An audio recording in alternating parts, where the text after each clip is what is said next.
नमस्ते। आज हम करेंगे एक ऐसा वर्कआउट जो 50 प्लस लोगों को ज़रूर करना चाहिए। इस वर्कआउट से आपकी बॉडी की मोबिलिटी और बैलेंस इंप्रूव होगा। सबसे पहले हम करेंगे जॉइंट वेकअप। सबसे पहले नेक हाफ सर्कल्स, अपनी चिन को अपनी चेस्ट से टच करें और अपने ईयर को अपने शोल्डर से। पीछे आएँ, पीछे देखें, आप दूसरे शोल्डर को टच करें, चिन को सामने लाएँ और वापस। इसके 5 सर्कल करें। इसके बाद हम करेंगे शोल्डर रोल्स। शोल्डर रोल्स करने के लिए अपने शोल्डर्स को आगे की तरफ फोर्स करें, सामने की तरफ लेके आएँ और फिर ऊपर और फिर पीछे। 5 बार करने के बाद फिर हम इसको अपोजिट करेंगे। पहले आगे से पीछे की तरफ और फिर पीछे से आगे की तरफ। अब हम करेंगे एंकल सर्कल्स। एंकल सर्कल्स करने के लिए अपने एक पैर को हल्का सा ऊपर उठाएँ और एंकल से सर्कल बनाने की कोशिश करें। 5 सर्कल बनाएँ दोनों डायरेक्शन में। अगर आपको बैलेंसिंग की प्रॉब्लम लग रही है तो आप चेयर से सपोर्ट भी ले सकते हैं। अब दूसरे पैर से करें। जॉइंट वेकअप करने से बहुत ज़्यादा फायदा है क्योंकि एज के साथ-साथ हमारा जो साइनोवियल फ्लूइड है वो स्लोली मूव करने लगता है, जिससे स्टिफनेस और बाद में पेन होता है। इसलिए डेली जॉइंट मूवमेंट करें जिससे आपके जॉइंट्स हेल्दी रहेंगे। अब हम करेंगे बैलेंस ट्रेनिंग। बैलेंस ट्रेनिंग करने के लिए हम करेंगे हील टू टो वॉक 10 से 12 कदम। अब जब आप चलेंगे सामने की तरफ तो ध्यान रखें पहले आपकी एड़ी टच हो और फिर आपकी टो। अब दूसरे डायरेक्शन में आ जाएँ।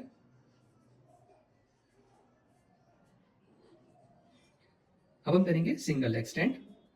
सिंगल लेग स्टैंड करने के लिए एक जगह पर खड़े हो जाएँ और आप 8 से 10 सेकंड के लिए अपनी टांग को ऊपर उठा के रखें। एक लेग पर बैलेंस करने की कोशिश करें। रिलैक्स।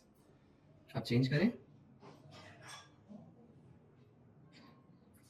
इतना करने से आपके जो प्रोसियोसेप्टर्स हैं, ये ट्रेन होते हैं जिससे आपकी बॉडी में ऑटोमेटिकली बैलेंसिंग इंप्रूव होने लगती है। अब हम करेंगे spinal flow, spinal longevity flow. आप इसको बैठकर और खड़े होकर कैसे भी कर सकते हैं।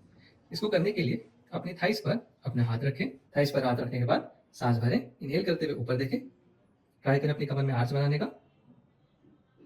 रिलैक्स और अब एक्सहेल करते हुए नीचे की तरफ देखें और अपनी कमर को बेंड करें। सर्कल राउंड करें अपनी कमर को, स्पाइन को।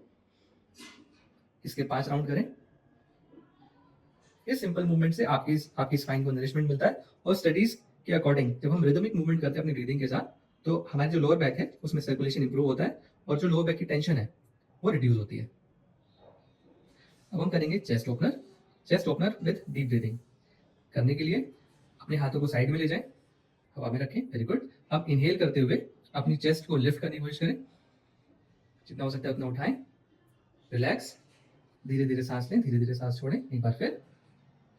इस एक्सरसाइज को करने से आपका पोस्चर इंप्रूव होता है क्योंकि एज के साथ साथ हमारा जो पोस्चर है वो खराब होने लगता है और हमारी जो बॉडी है वो राउंड पोस्चर की तरफ आने लगती है और हमारी जो लंग कैपेसिटी है वो भी कम हो जाती है। लेकिन इसको करने से आपके जो लंग्स हैं वो एक्सपैंड होंगे और आपका जो पोस्चर है वो करेक्ट होगा। आज के लिए इतना ही। Thank you very much.